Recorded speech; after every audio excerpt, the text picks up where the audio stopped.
بسم اللہ الرحمن الرحیم۔ السلام علیکم۔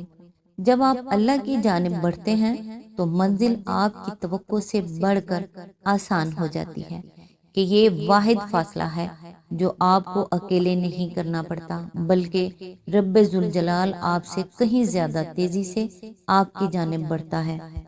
ہر انسان کو یہ فکر تو ہے کہ میرے مرنے کے بعد میری اولاد کا کیا ہوگا، لیکن کسی کو یہ فکر نہیں کہ میرے مرنے کے بعد میرا کیا ہوگا۔ پڑوسیوں کے لیے ایک چھوٹی سی بات آپ لوگوں سے کہوں گی، اگر آپ کا پڑوسی دیوبندی، بریلوی، اہل حدیث، شیعہ، غیر مسلم یا کچھ اور ہے تو اس کا حساب وہ خود دے گا، لیکن اگر وہ بھوکا، تنگ دست اور پریشان ہے تو اس کا حساب آپ کو دینا ہوگا۔ اللہ تعالیٰ سے دعا ہے کہ ہم سب کو نیکی کی ہدایت دے اور نیک کام کرنے والا بنائے، اور اللہ تعالیٰ آپ کو اور آپ کے تمام اہل و عیال کو اپنے حفظ و امان میں رکھے اور آپ کی تمام نیک اور جائز حاجات کو پورا کریں، آمین۔ آج انشاءاللہ سورہ المومنون کی آیت نمبر 88 سے سٹارٹ کریں گے۔ اس کا ترجمہ اور تفسیر تفہیم القرآن سے بیان کروں گی جو اہل سنت جماعت کے لیے ہے۔ اعوذ باللہ من الشیطان الرجیم، بسم اللہ الرحمن الرحیم۔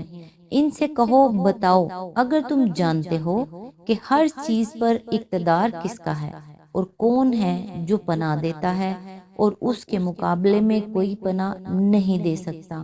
اس کی تفسیر ہے، اصل میں لفظ ملکوت استعمال ہوا ہے جس میں ملک بادشاہی اور ملک مالکیت اور دونوں مفہوم شامل ہیں، اور اس کے ساتھ یہ انتہائی مبالغہ کا صیغہ ہے۔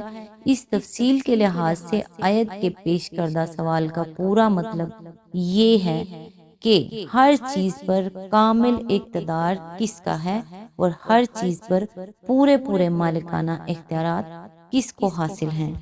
آیت نمبر 89، یہ ضرور کہیں گے کہ یہ بات تو اللہ ہی کے لیے ہے، کہو پھر کہاں سے تم کو دھوکا لگتا ہے۔ اس کی تفسیر ہے، اصل الفاظ ہیں انا تسخرون، جن کا لفظی ترجمہ ہے کہاں سے تم مسحور کیے جاتے ہو۔ سحر اور جادو کی حقیقت یہ ہے کہ وہ ایک چیز کو اس کی اصل ماہیت اور صحیح صورت کے خلاف بنا کر دکھاتا ہے، اور دیکھنے والے کے ذہن میں یہ غلط تاثر پیدا کرتا ہے کہ اس شے کی اصلیت وہ ہے جو بناوٹی طور پر ساحر پیش کر رہا ہے۔ بس آیت میں جو سوال کیا گیا ہے اس کا مطلب یہ ہے کہ کس نے تم پر یہ سحر کر دیا ہے کہ یہ سب باتیں جاننے کے باوجود حقیقت تمہاری سمجھ میں نہیں آتی۔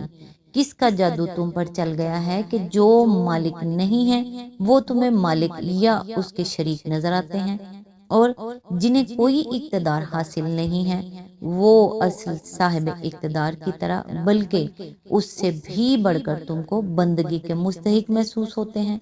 کس نے تمہاری آنکھوں پر پٹی باندھ دی ہے کہ جس خدا کے متعلق خود مانتے ہو کہ اس کے مقابلے میں کوئی پناہ دینے والا نہیں ہے، اس سے غداری و بے وفائی کرتے ہو اور پھر بھروسہ ان کی پناہ پر کر رہے ہو جو اس سے تم کو نہیں بچا سکتے۔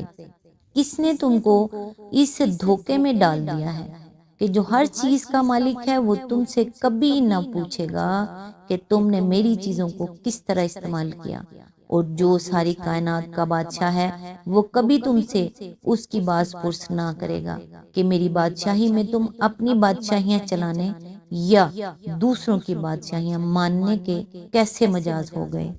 سوال کی نوعیت اور زیادہ معنی خیز ہو جاتی ہے جب یہ بات پیش نظر رہے کہ قریش کے لوگ نبی صلی اللہ علیہ وآلہ وسلم پر سحر کا الزام رکھتے تھے۔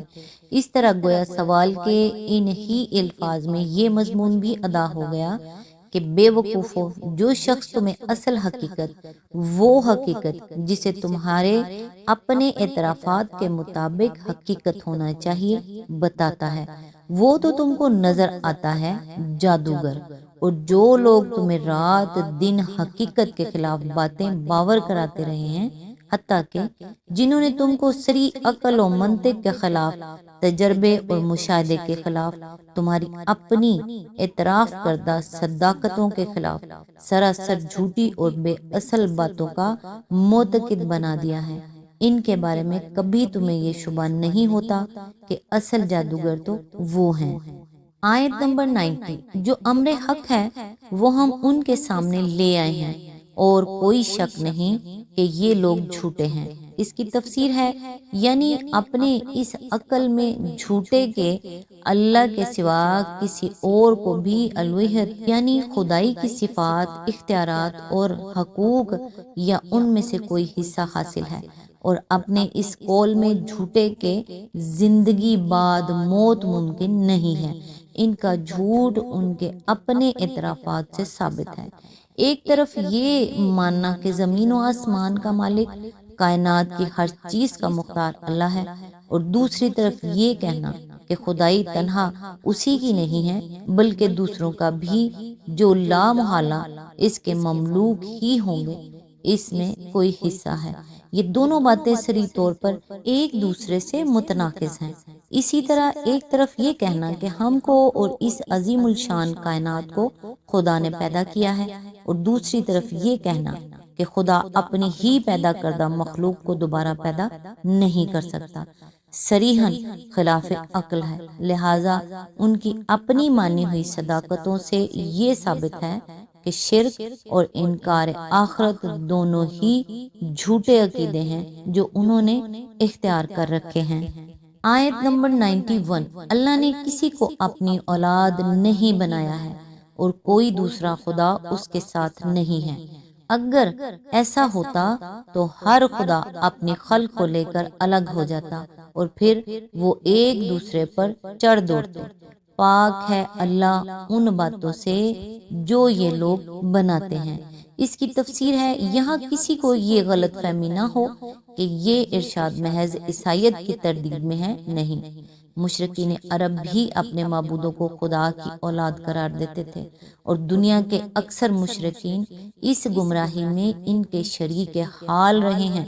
چونکہ عیسائیوں کا عقیدہ ابن اللہ زیادہ مشہور ہو گیا ہے، اس لیے بعض اکابر مفسرین تک کو یہ غلط فہمی لاحق ہو گئی کہ یہ آیت اسی کی تردید میں وارد ہوئی ہے، حالانکہ ابتدا سے روئے سخن کفار مکہ کی طرف ہے اور آخر تک ساری تقریر کے مخاطب وہی ہیں۔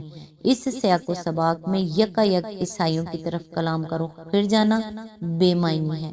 البتہ ضمناً اس میں ان تمام لوگوں کے عقائد کی تردید ہو گئی ہے جو خدا سے اپنے معبودوں یا پیشواؤں کا نسب ملاتے ہیں، خواہ وہ عیسائی ہوں یا مشرکین عرب یا کوئی اور۔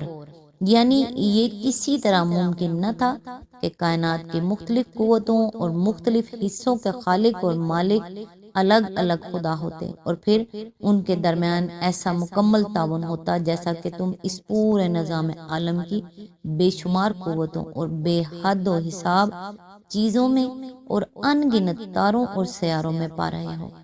نظام کی باقاعدگی اور اجزائے نظام کی ہم آہنگی اقتدار کی مرکزیت اور وحدت پر خود دلالت کر رہی ہے۔ اگر اقتدار بٹا ہوا ہوتا تو صاحب اقتدار میں اختلاف رونما ہونا یقیناً ناگزیر تھا، اور یہ اختلاف ان کے درمیان جنگ اور تصادم تک پہنچے بغیر نہ رہ سکتا تھا۔ یہی مضمون سورہ انبیاء میں اس طرح بیان ہوا ہے کہ لو کان فیہما الہۃ الا اللہ لفسدت۔